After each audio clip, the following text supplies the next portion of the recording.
Hello friends, எல்லோரும் எப்படி இருக்கீங்க? கண்டிப்பாக நல்லா இருப்பீங்க நம்புகிறேன். நம்ம சேனலுக்கு ஃபஸ்ட் டைம் வரவங்க சப்ஸ்கிரைப் பண்ணிக்கோங்க, லைக் பண்ணிக்கோங்க. நம்ம வந்து ஷார்ட்ஸும் போடுறோம். பிடிச்சவங்க அதையும் போய் பார்த்து லைக் பண்ணுங்கள். உங்களுக்கு பிடிச்சவங்களுக்கு ஷேர் பண்ணுங்கள். அப்போ தான் வந்து நம்ம வந்து என்ன சொல்கிறது, பிக் பாஸில் அப்டேட்ஸ் போடுறது மட்டும் இல்லைங்க, ஒரு சில பாயிண்ட் ஆஃப் வியூ வந்து எல்லாருக்கும் ஒரே மாதிரி பெர்ஸ்பெக்டிவ் இருக்கணும்னு அவசியம் இல்லை. டிஃப்ரெண்ட் பெர்ஸ்பெக்டிவ் வரும்போது தான் அந்த அந்த கேம் ஷோவை கொஞ்சம் ஹெல்த்தியாகவும் கொஞ்சம் ப்ரொடக்டிவாகவும் கொண்டு போகிறதுக்கு நம்மளுக்கு வந்து என்ன சொல்கிறது, இது ஒரு சோஷியல் மெசேஜ் சொல்கிற ஷோ தான் அப்படின்னு நம்ம நம்பி அதை பார்க்கும்போது அதில் ஃபேர் அன்ஃபேர் எத்திக்ஸா அன்எத்திக்ஸா அப்படிலாம் நம்ம யோசிக்கும் போது கொஞ்சம் வந்து நிறைய வந்து நல்ல விஷயங்கள், அதுக்கப்புறம் ஒரு நியாயமான விஷயங்கள் ஷேர் பண்ணும்போது தான் அந்த கேமோடது சுவாரஸ்யமும் இன்ட்ரெஸ்ட்டும் ஜாஸ்தியாகும். அது மட்டும் இல்லாமல் அதில் தப்பு சரி பண்ணுறவங்களுக்கும் வந்து அந்த ஷோவை எப்படி கொண்டு போகணும்னு விஜய் டிவிக்கும் வந்து அவங்களே வந்து கமர்ஷியல் ஷோ தான் அப்படின்னு சொன்னாலும் குறைஞ்சபட்ச நியாயத்தோடவாது அவங்க அந்த ஷோவை கொண்டு போகணும். அது நம்மளுக்கு வந்து வீக்கெண்டில் வந்து நம்ம ஆடியன்ஸாக பார்க்குற நம்மளுக்கு அது கொஞ்சம் வந்து ஓகே, இன்னைக்கு வந்து வீக்கெண்டில் தப்பெல்லாம் கேட்டாங்கப்பா, என்னெல்லாம் மிஸ்டேக்ஸ் இருந்தால் சரி பண்ணாங்க, நெக்ஸ்ட் வீக் இதை வந்து இன்னும் கொஞ்சம் இன்ட்ரெஸ்டிங்காக கொண்டு போவாங்க அப்படின்னு சொல்கிற இடத்துக்கு ஆடியன்ஸாக இருக்கிற நம்ம தான் வந்து ரிவ்யூ பண்ணும்போதும் சரி, இல்லை ஓட்டிங் மூலமாகவும் சரி, சோஷியல் மீடியா மூலமாகவும் சரி, கொஞ்சம் வந்து அது ஃபோர்ஸ் பண்ணும்போது தான் ஒரு நல்ல கேமாக அது போகும் அப்படின்றது என்னோடது ஒரு ஒப்பீனியன். ஸோ அதுக்காகவாச்சும் வீடியோஸை உங்களுக்கு வந்து சரின்னு தோன்ற வீடியோஸை கொஞ்சம் ஷேர் பண்ணுங்கள், ஓகேங்களா? உங்களுக்கு பிடிச்சவங்களுக்கு ஷேர் பண்ணுங்கள், ஓகேங்களா? தேங்க்யூ.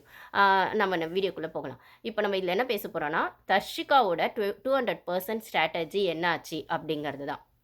ஃபஸ்ட்டு தர்ஷிகா வந்து அவ்வளோ நல்லா விளையாடினாங்களே.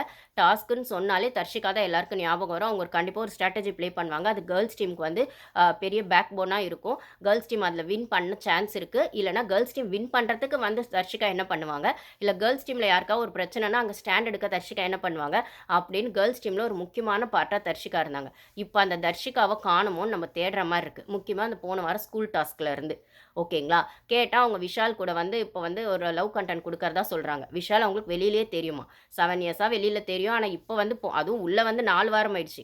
அப்போல்லாம் வராத லவ் கண்டென்ட் இப்போ தான் வந்துச்சு அப்படின்னு சொல்கிறாங்க. ஓகே, அது அவங்க பர்சனல், அது அப்படியே இருக்கட்டும், அதுக்குள்ளே நம்ம போக வேண்டாம். ஆனால் அதை பற்றி வந்து ஜாக்லின் கிட்ட பேசும்போது இந்த மாதிரின்னு சொல்லும்போது ஜாக்லினும் அப்படியா, நம்ம இதில் ஏதாச்சும் பண்ணலாம் அப்படின்னு க்யூட்டாக பேசிட்டு அப்புறம் வந்து விஷால் கிட்ட போயிட்டு இவங்களும் கேட்குறாங்க, ஜாக்லினும் தர்ஷிகான்னு பேர் சொல்லாமல் கேட்குறாங்க. அப்புறம் அப்படிலாம் ஒன்றும் இல்லை, எனக்கு இன்ட்ரெஸ்ட் இல்லைன்ற மாதிரி அவர் சொல்லிடுறாரு.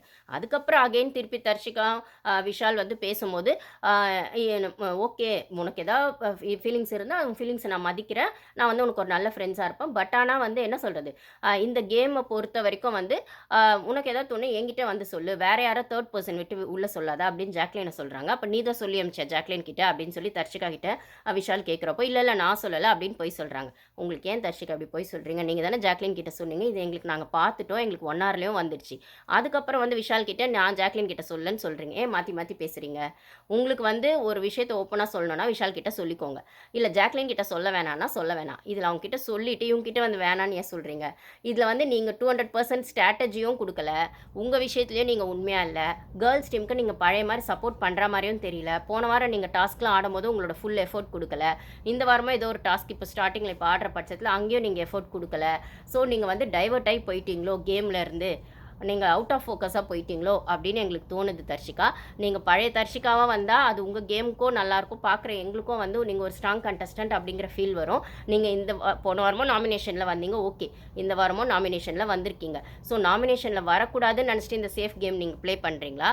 இப்போ வந்து பிக் பாஸ் வந்து கேர்ள்ஸ் பாய்ஸும் கேர்ள்ஸும் நாமினேட் பண்ணணும் போது இப்போது என்ன சொல்கிறது, பாய்ஸ் டீம் வந்து ஸ்ட்ராங்காக இருக்காங்க, இல்லை முத்து பின்னாடி தான் ஒழிஞ்சிக்கிறாங்க அப்படின்னாலுமே அவங்க வந்து டீமாக ஸ்ட்ராங்காக தாங்க இருக்காங்க. தனித்தனியாக ஒவ்வொருத்தராக ஸ்ட்ராங்காக இருக்காங்களான்னு கேட்டால் இல்லை. ஒவ்வொருத்தரும் இண்டிவிஜுவல் கேம் ஆடலை, ஒவ்வொருத்தரும் தனித்தனி ஒப்பீனியன் வச்சுட்டு ஸ்ட்ராங் கேம் ஆடலை, அவங்கவுங்களுக்கான தாட் ப்ராசஸோடு ஆடலை.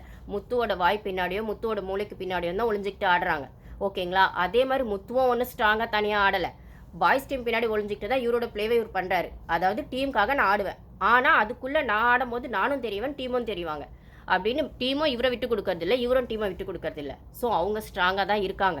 ஆனால் கேர்ள்ஸ் டீம் என்ன ஆகுதுன்னு எனக்கு புரியல. ஸ்டார்டிங்கில் யூனிட்டி இல்லைன்னு சொன்ன கேர்ள்ஸ் டீம் கொஞ்சம் அப்படியே யூனிட்டியாக டாஸ்க்கெல்லாம் விளையாடி NFP எல்லாம் விளையாடி 2 வீக்ஸாக இப்போ ஒன்றுமே பண்ணுறதில்ல. அது பத்தா குறைக்கு இந்த ஸ்கூல் டாஸ்க் வந்ததுலேருந்து அவங்கவுங்க தனித்தனியாக லவ் கண்டென்ட்னு அதுவும் கேர்ள்ஸ் சைட்லேருந்து தான் இது போகுது.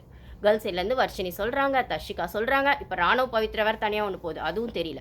இது பத்தாது, லவ் கண்டென்ட் பத்தாதுன்னு சொல்லிட்டு சாச்சனா கேர்ள்ஸ் டீமுக்கு ஆடுறாங்களா பாய்ஸ் டீமுக்காகவே ஆடுறாங்களான்னு தெரியல, 2 பக்கமும் கன்னிங் ப்ளே ஒன்று பண்ணிருக்காங்க.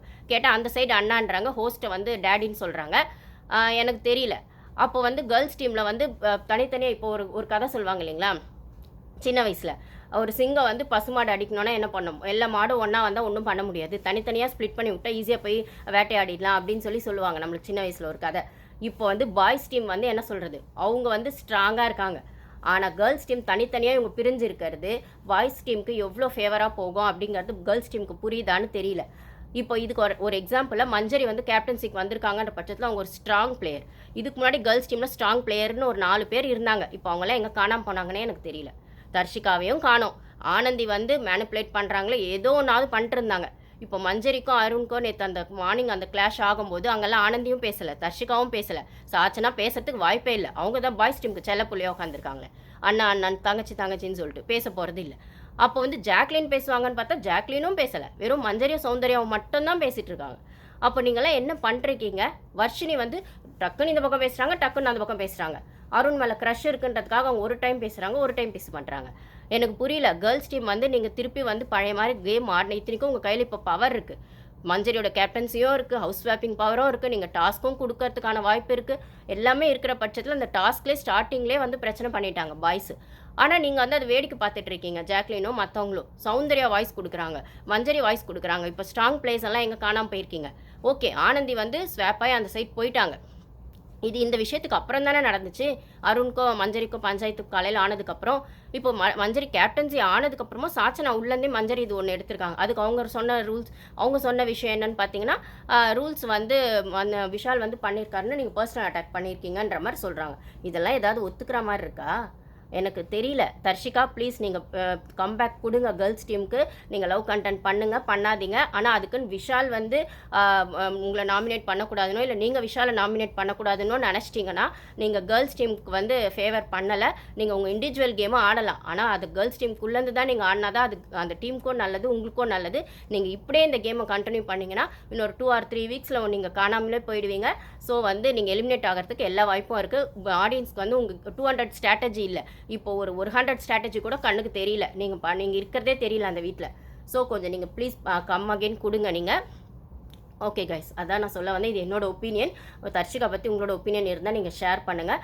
எனக்கு வந்து அவங்க திருப்பி பழைய மாதிரி ஸ்ட்ராங்காக வந்தால் டீமுக்கு நல்ல பேக் போனாக இருப்பாங்களோன்னு தோணுது. பட் ஆனால் அது நடக்குமான்னு எனக்கு தெரியல. நடந்தால் நல்லாயிருக்கும். Thank you guys.